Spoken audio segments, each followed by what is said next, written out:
wow, this guy is a cool guy.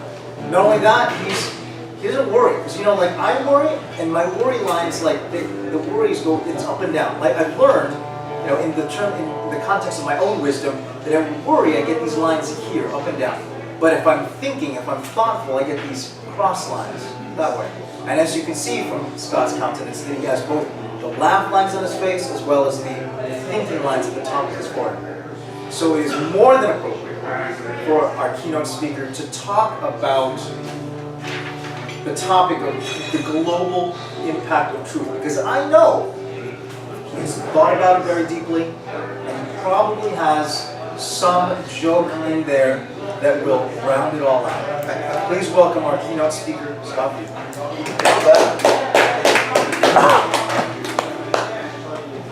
Where am I going to stand? It's all about the truth. And the truth is this amazing thing. Is people kind of run from it, and nations and the whole globe can run from it, you can hide from it. But the one thing you can never do is you can't escape it, because it's going to hunt you down. It will find you. No matter whether it's an individual, a company, a country, or the globe itself. The truth is going to hunt you down. How many people here relate to the fact that what happens in the world as a whole affects them?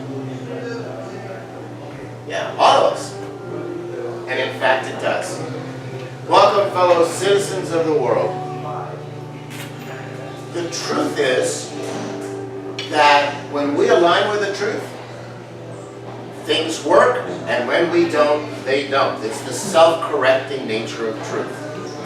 And one of the main truths that is not being discussed in the world today, that the need for it is so great that it's being sucked to the surface as a topic of conversation, even though so many people don't want to address it.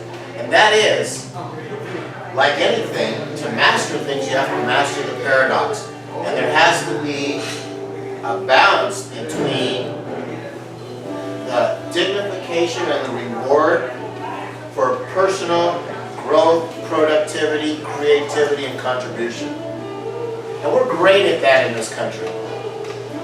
But that has to equally be balanced with the fact that we don't have a world worth living in if we don't care about one another and support our fellow man. And what's happening now is that this balance and the fact that these two things are actually mutually supportive of one another is not being understood. They're being viewed as either or. As I either keep the money or I'm taxed and it goes away to help other people or for some sort of social problems or just to be wasted. Now there's a reason that the United States is the most powerful and affluent country in the world. And that reason is that more than any other country, we have a good sense of the balance. We need to get better. But compared to the other countries, we have a great sense of balance, because in this country, there's this American ideal, right? That you can make of yourself what you can out of your own initiative. And we hold that out as the American dream, the ability to rise to the limit of your potential. And we also have social programs. They may not be described as social programs, but they are. We have Social Security. We have a free education system. It doesn't exist in every country. We have Medicare. We have a law that says if you show up in an emergency room, the law says they cannot withhold health care from you if you show up in an emergency room. So we have a lot of the social things that are compassionate and recognize that to have a society worth living in, that we need to contribute something to our fellow man and lift them up. And we have this balance. Now right now we're fighting over that balance in this country. get into more of that later. But the reason that people emulate the United States is because we're doing so well. What they don't understand is why. So when we created a Federal Reserve, a central bank, the other countries did it. And so much of what we do, other countries copy because they want to see the affluence and the mobility and the homogeneity of our society.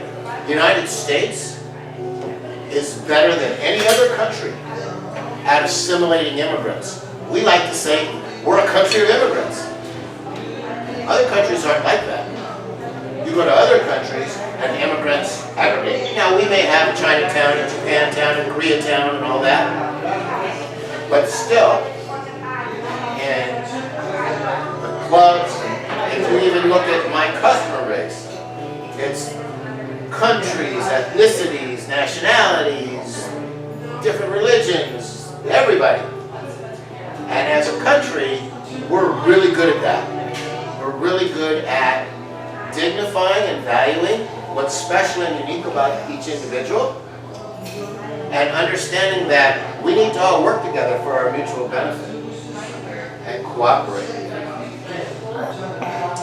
One of the things that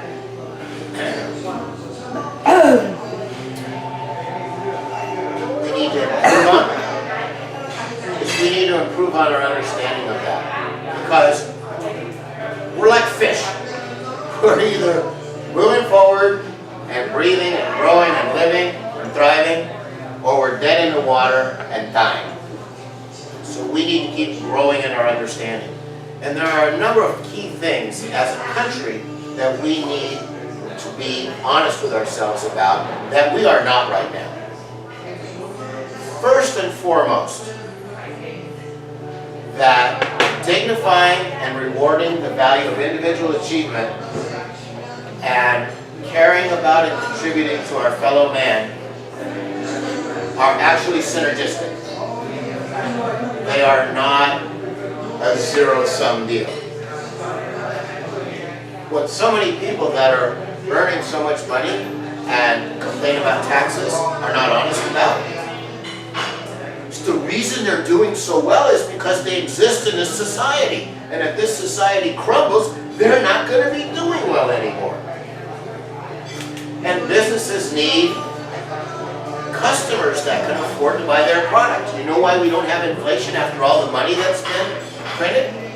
Because if you look at the growth and wealth since the Reagan era, 100% of it has gone to the top 10 or 1%.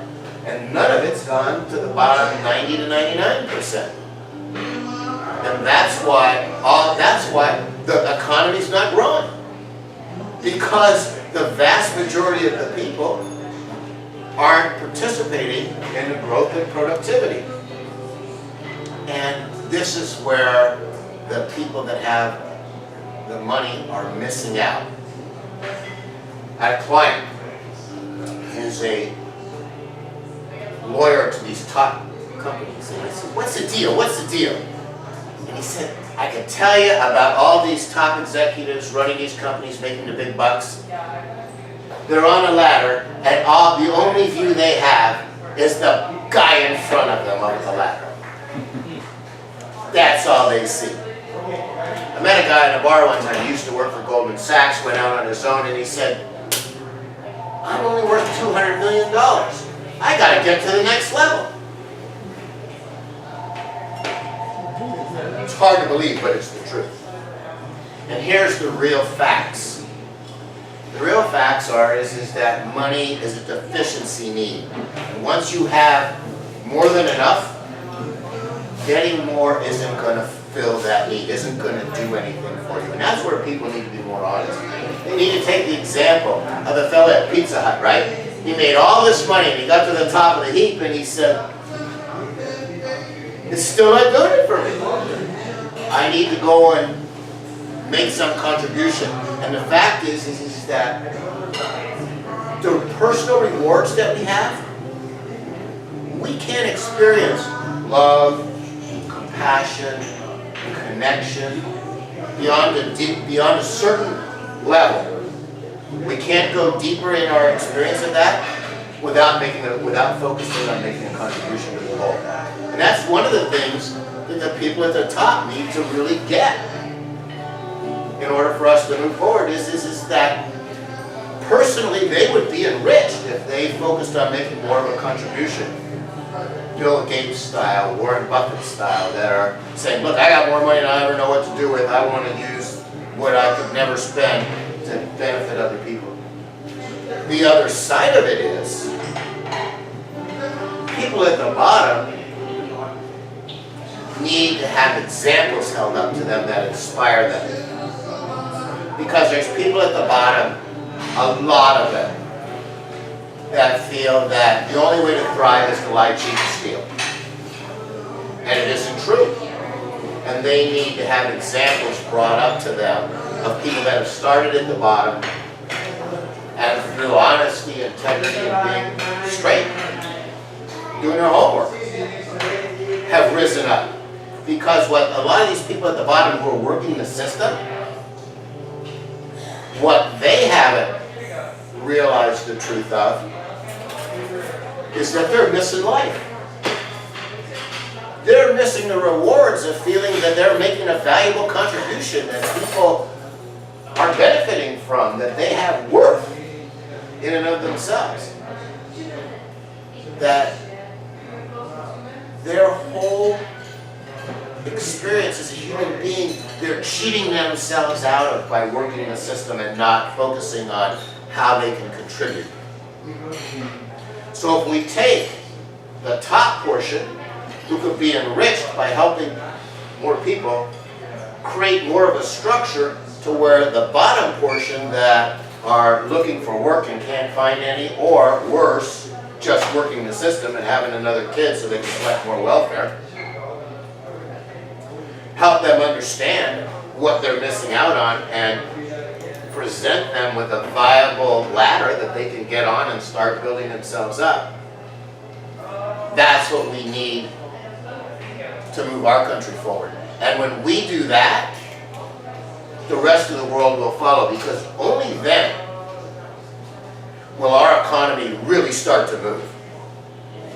Because I was always wondering, I said, I keep thinking, you know, the Federal Reserve printing all this money, we've got to have inflation. And then I looked and I said, well, no, we only have inflation when lots and lots and lots of people have more money to spend. We don't have lots and lots and lots of people have more money to spend. We have a tiny few people that are already buying everything they want, having more and more money. That's why we don't have inflation. That's why the economy is not growing. With regard to the globe, again, it's truth. One of the areas of truth that isn't being codified, promoted, is we have all these think tanks. We have RAND, we've got tons of them all over the country that do studies for the government. You know what the study they're not doing, as far as I know, is? They're not quantifying what the cost is of not getting along. If we went to a RAND and said, let's be honest with each other. You don't like and trust us. We don't like and trust you. And here's the cost to each of us of that. You've got sanctions. People are starving. We're going broke with a defense budget that's 10 times the smallest country. Ruining our economy, or ruining our budget anyway. So let's do this. Let's try one thing to try to build a little bit of trust and mutuality.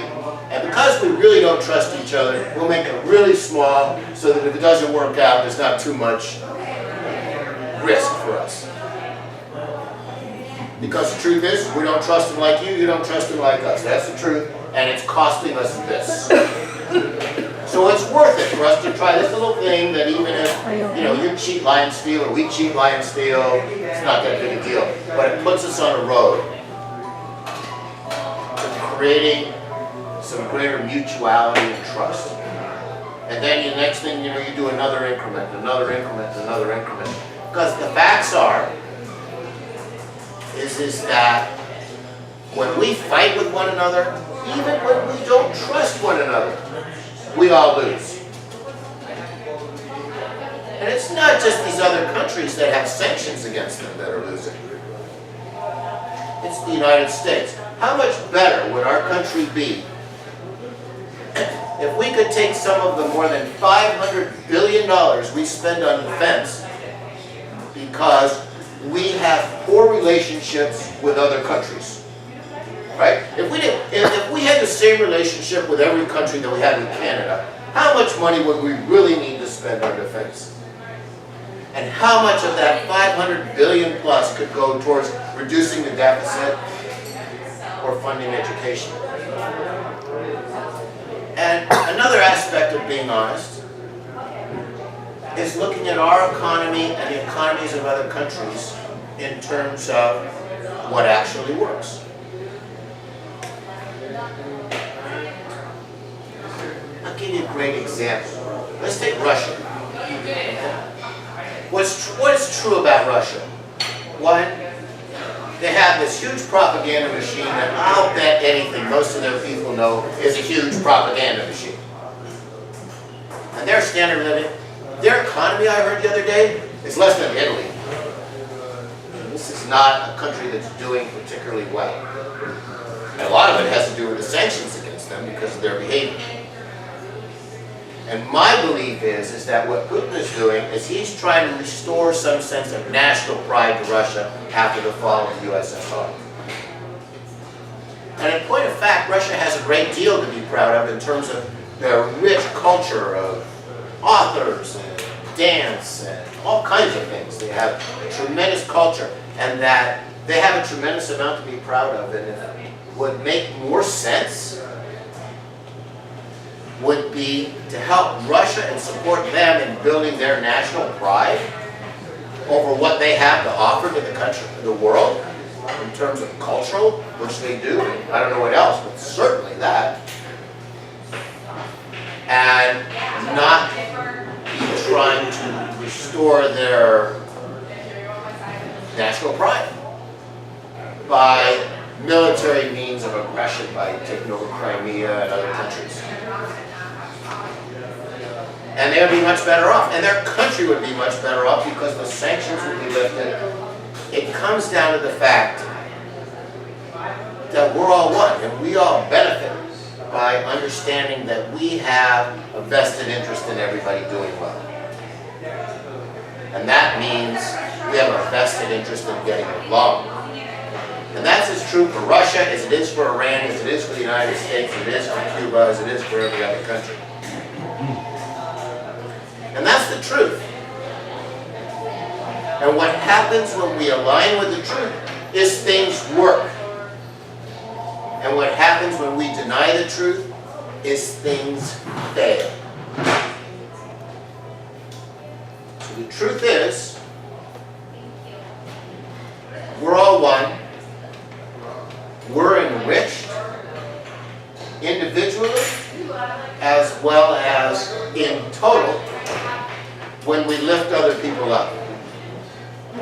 The world is not a zero-sum situation. We grow more food on the planet now than people used to think was possible. We do all kinds of things in creating more than people ever thought was possible. It's not a zero-sum game. There's plenty for everybody. There's no need to fight over things. But what we need to do is we need to be more honest with ourselves. We need to be honest about the cost of exploiting other people. Gandhi made one of the great contributions of all time when he was able to convince Great Britain that exploiting colonies was not only detrimental to the colonies, it was detrimental to Great Britain as well. And expanding that, exploiting anybody, hurts everybody. So the fact is that either we're going to recognize the truth that what we offer and what we talk about is either honest in the fact that we all benefit by working together and that we can heal the divisions in the world by being more honest about what the costs are of those divisions and our willingness to address them, or we're going to separate into warring factions and destroy ourselves. This is true for ISIS as anything else. If you just, nobody's asking them, what's your issue? Let's talk. Explain it to us. So it's global. There isn't a single issue that can't be resolved, all or in part, actually all, by being more honest and engaging people in that honesty. So the fact is, we have a choice. We can either accept the truth or we can be crushed by the truth. Mr. Toastmaster.